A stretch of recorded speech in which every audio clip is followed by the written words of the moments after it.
Hello, welcome to Movie Alert. Today we are gonna watch movie name called The Incredible Hulk. Spoiler alert, let's get started.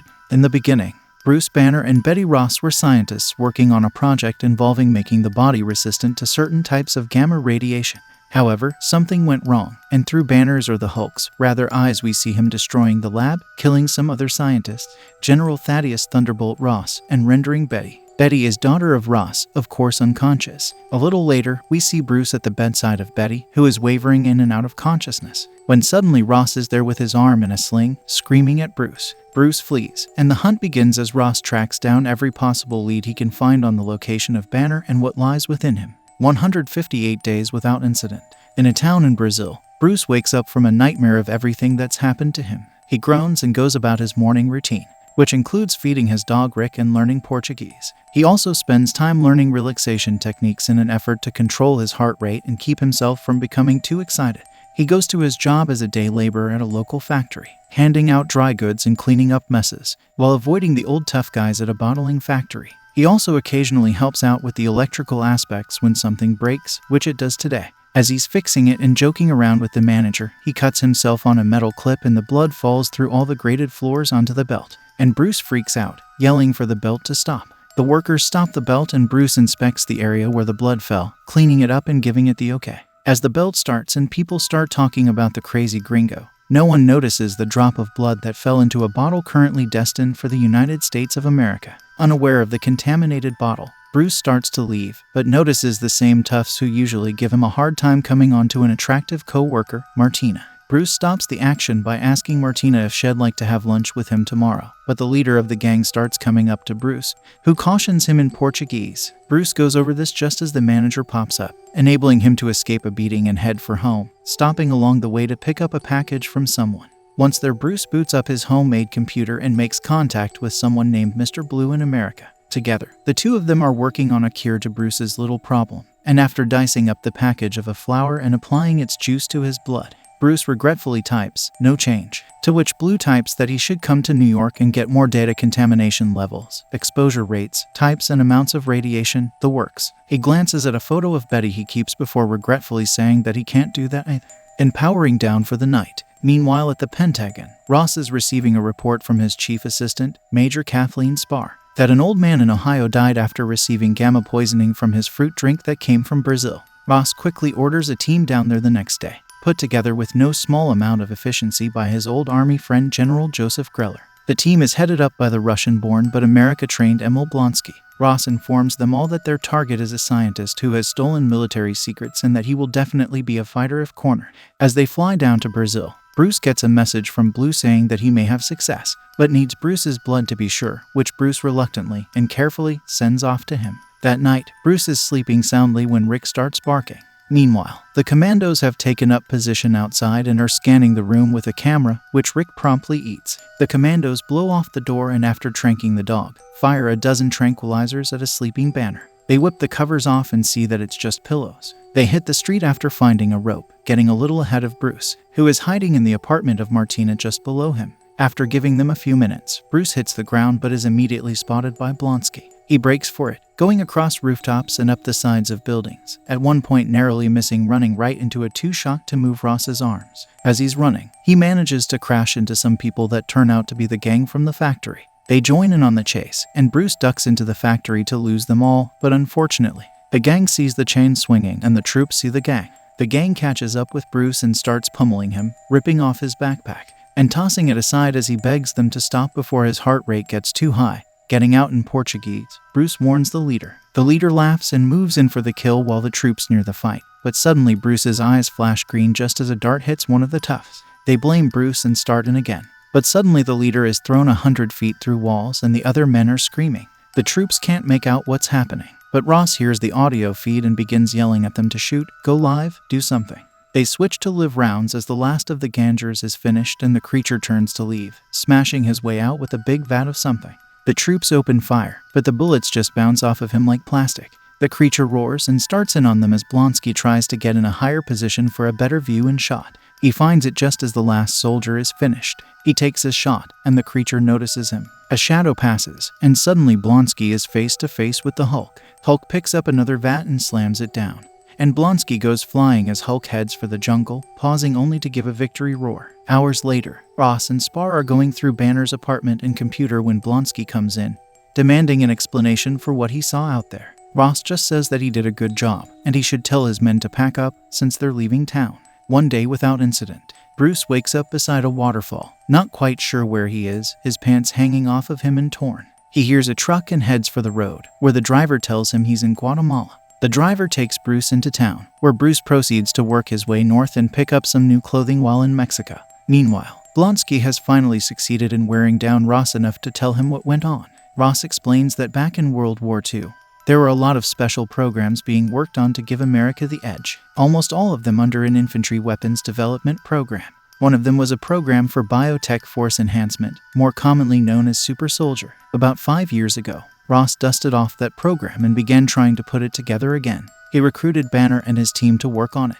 But then something went very wrong or very right, depending on how you look at it. In either case, the end result, according to Ross, is that Bruce Banner's whole body is now, in his opinion, the exclusive property of the US government. The two men sit there and after an exchange about how they're both fighters, Blonsky says that if he could put what he knows now in his body 20 years ago, that would be someone he wouldn't want to fight. Ross smiles grimly and says, "I could probably arrange something like that." Blonsky merely stares up at him, intrigued. 17 days without incident. At Culver University in Virginia, we see Bruce heading for the old science department where Hulk was born. However, the appearance of security guards checking IDs puts the kibosh on those plans. He heads outside and sees the building housing all science teachers, and who should come out but Betty, chatting amiably with a friend of hers. He stares at her stupidly as she eats outside, and she looks up towards him and smiles. He ducks behind a tree, but she was actually smiling at her newly arrived boyfriend, Leonard Samson, psychologist extraordinaire. Now deterred and defeated, he heads to an old on-campus pizza parlor where the owner, Stanley, is an old friend of his. Bruce asks about Samson, and then asks for two more things, a place to stay for a few days, and a job. The very next day we see him delivering pizzas in his old uniform, and one of the stops happens to be the science lab. He talks to the guard and is able to get upstairs, where after bribing the head computer genius with a pizza he gets on one of the computers to look for the data on his experiment. But it's all gone. Bruce contacts Blue and tells him the bad news, and then gets out of there. That night, Bruce is getting ready to leave and Stanley is getting ready to close up when two final customers come in, Betty and Samson. They begin chatting with Stanley as an unaware Bruce comes down the stairs. Just as Stan consents to make them a pizza, Bruce opens the kitchen door and sees Betty, who sees him. Her mouth opens in shock, but when she looks again, Bruce has taken off. She runs outside but doesn't see him hiding behind the dumpster. And once back inside, she bullies Stanley into spilling the truth. A while later, we see Bruce walking in the rain on a highway when Betty pulls up behind him. He sees her and she runs to him, begging him not to go. Soon they are pulling into the house she shares with Samson, and she reveals a present she kept for him, all the data from their experiment on a nice little portable drive. He tells her that he can't stay, but accepts her offer of money and a ride to the bus station the next morning.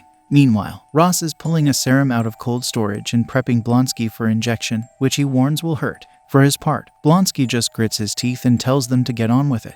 The next day, Bruce and Betty are walking through the college campus to the bus station when Betty pauses to fix Bruce's shirt, making him more fashionable. As she does, he sees a soldier move behind a column of one building and tells her to get as far away from him as she can.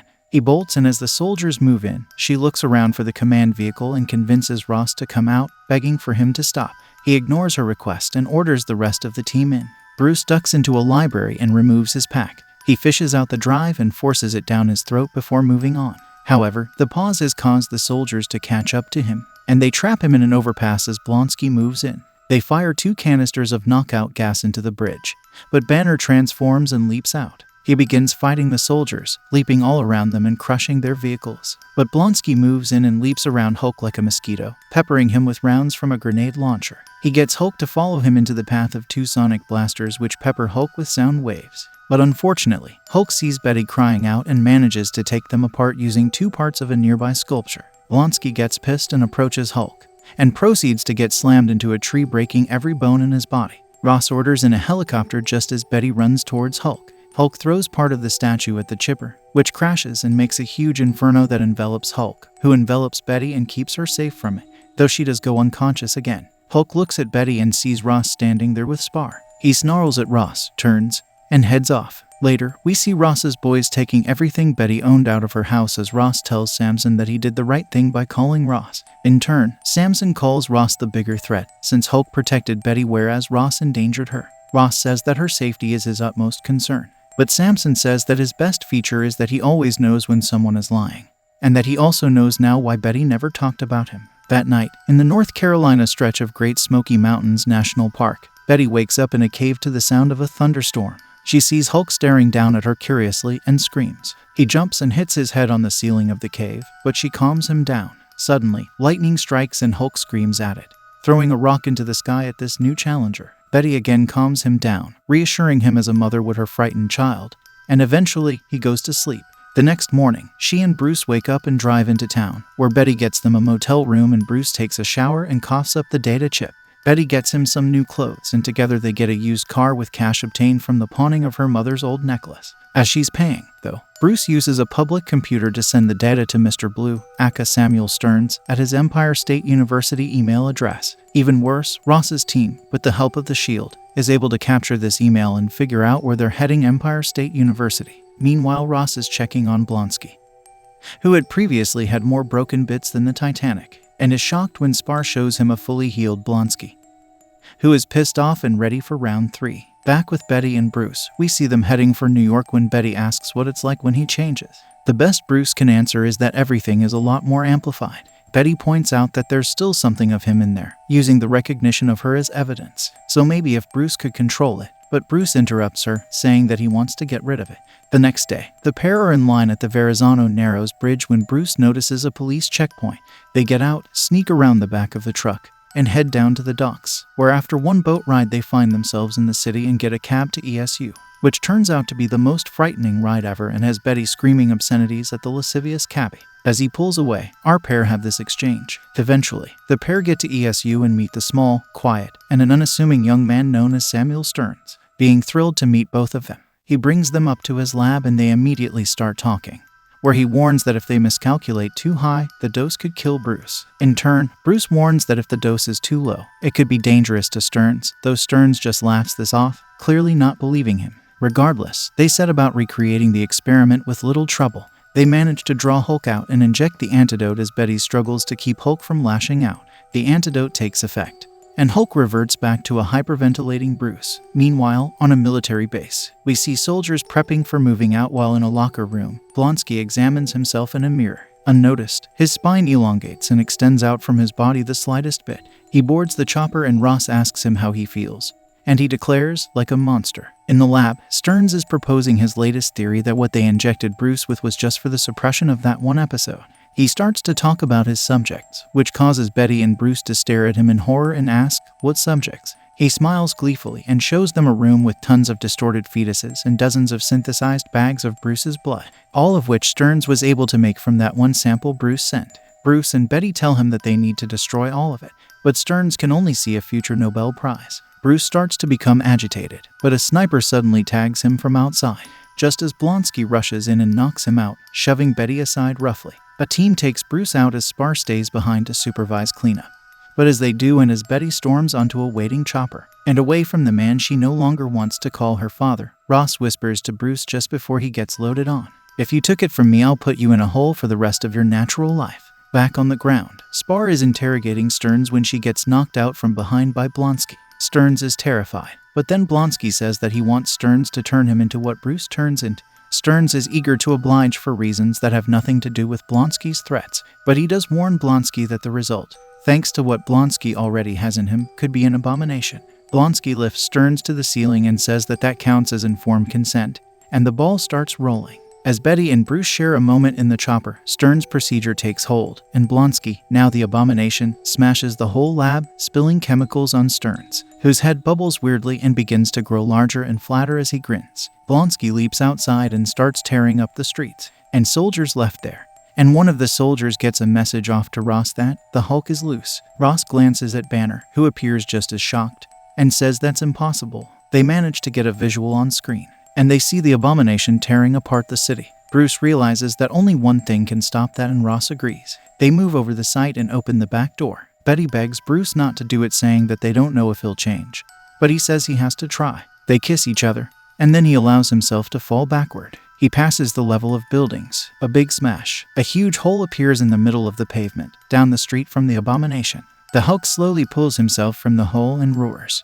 Blonsky hears and grins, and the two monsters run toward each other. They leap and collide in midair, with Blonsky carrying the way, dazing Hulk slightly and punching him down the street. Hulk shakes it off and tears a police car in two and launches it at the abomination.